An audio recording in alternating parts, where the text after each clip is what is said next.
ஈரோடு கிழக்கு தொகுதி இடைத்தேர்தலுக்கான வேட்புமனு தாக்கல் இன்றுடன் நிறைவு பெற்றது. மனு தாக்கல் செய்ய கடைசி நாளான இன்று திமுக வேட்பாளர் சந்திரகுமார், நாம் தமிழர் கட்சி வேட்பாளர் சீதா லட்சுமி மற்றும் சுயேட்சை வேட்பாளர்கள் வேட்புமனு தாக்கல் செய்தனர். நாளை வேட்புமனு மீதான பரிசீலனை நடைபெறுகிறது. வேட்புமனுவை திரும்பப் பெற 20ஆம் தேதி கடைசி நாளாகும். அன்றைய தினம் இறுதிக்கட்ட வேட்பாளர் பட்டியல் வெளியிடப்படும் என்று தெரிவிக்கப்பட்டுள்ளது. பல்கலைக்கழக துணைவேந்தர்கள் நியமனம் தொடர்பான தமிழக அரசின் கூடுதல் மனுவை விசாரணைக்கு ஏற்பதாக தெரிவித்த உச்சநீதிமன்ற நீதிபதிகள் வழக்கு விசாரணையை ஒரு வாரத்திற்கு ஒத்திவைப்பதாகவும் அன்றைய தினம் இறுதி விசாரணை நடைபெறும் என்றும் திட்டவட்டமாக தெரிவித்தனர்.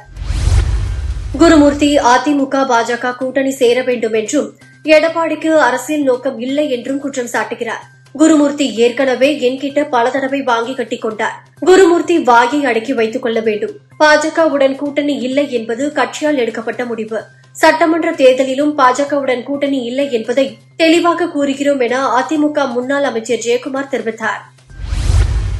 மறைந்த முன்னாள் முதலமைச்சர் எம்ஜிஆரின் 108வது பிறந்தநாள் இன்று அனுசரிக்கப்படும் நிலையில் தவேக தலைவர் விஜய் எக்ஸ் பக்கத்தில் வெளியிட்டுள்ள தகவலில் அளவற்ற வறுமையை தாண்டினார். கூத்தாடி என்ற கூற்றை சுக்குநூறாக உடைத்து தமிழக அரசியல் வரலாற்றின் மையமானார். அசைக்க முடியாத வெற்றியாளர் ஆனார். அவரே தமிழக அரசியலின் அதிசயமானார். இறந்தும் வாழும் புரட்சித் தலைவருக்கு பிறந்தநாள் வணக்கம் என தெரிவித்துள்ளார். இந்திய பாராளுமன்ற பட்ஜெட் கூட்டத்தொடர் வருகிற 31ஆம் தேதி தொடங்கி பிப்ரவரி 13ஆம் தேதி வரை நடைபெறும் என அறிவிக்கப்பட்டுள்ளது. பிப்ரவரி 1ஆம் தேதி நிதியமைச்சர் நிர்மலா சீதாராமன் மத்திய பட்ஜெட்டை தாக்கல் செய்கிறார்.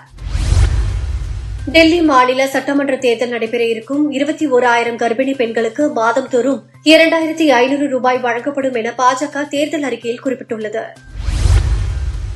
ஊழல் வழக்கில் பாகிஸ்தானின் முன்னாள் பிரதமர் இம்ரான்கானுக்கு 14 ஆண்டு சிறை தண்டனையும் அவரது மனைவிக்கு 7 ஆண்டுகள் சிறை தண்டனையும் வழங்கி நீதிமன்றம் உத்தரவிட்டுள்ளது.